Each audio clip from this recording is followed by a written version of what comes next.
हुई मिर्चें, soya sauce, सिरका,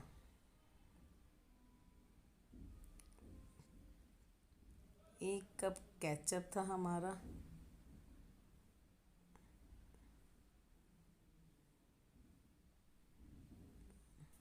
इन सब को हम आपस में बहुत अच्छे से मैरिनेट करेंगे। वैसे तो इसमें तिल का तेल डलता है 2 टेबल स्पून, मेरे पास नहीं है तो मैंने आम कुकिंग ऑयल शामिल कर दिया है, जो हम रेगुलर यूज़ करते हैं कुकिंग ऑयल।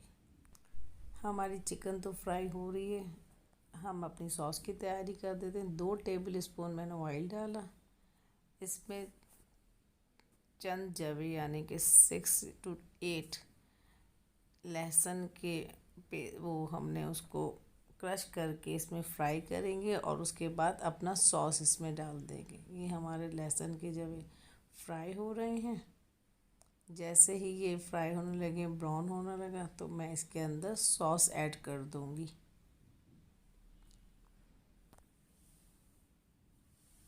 ये देखिए मैंने इसमें अपना सॉस ऐड कर दिया। ये सॉस में बबल आने लगे, इसका मतलब हमारा सॉस बिल्कुल रेडी है।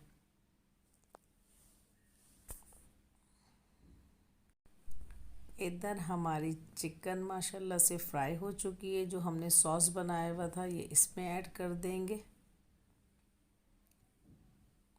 जी ये माशाल्लाह से हमने सॉस ऐड कर दिया है। देखें वैसे ही इतना टेस्टी सा मज़ेदार सा इसका फ्लेवर होता है और बहुत प्यारी सी इसमें खुशबू आ रही है।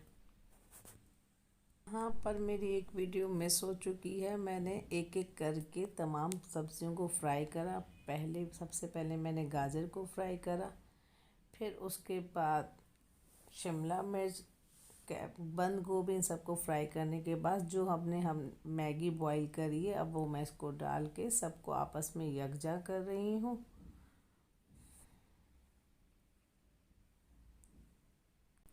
सब्जियां और नूडल्स आपस में मिलाने के बाद मैं इसमें काली मिर्चें 1/2 टेबल स्पून और नमक डाल रही हूँ ताकि इसमें भी टेस्ट हो।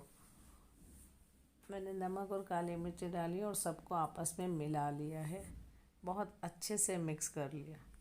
अच्छे से मिक्स करने के बाद जो हमारी मज़ेदार सी जूसी सी चिकन है वो मैं इसमें ऐड कर रही हूँ। अच्छे से हम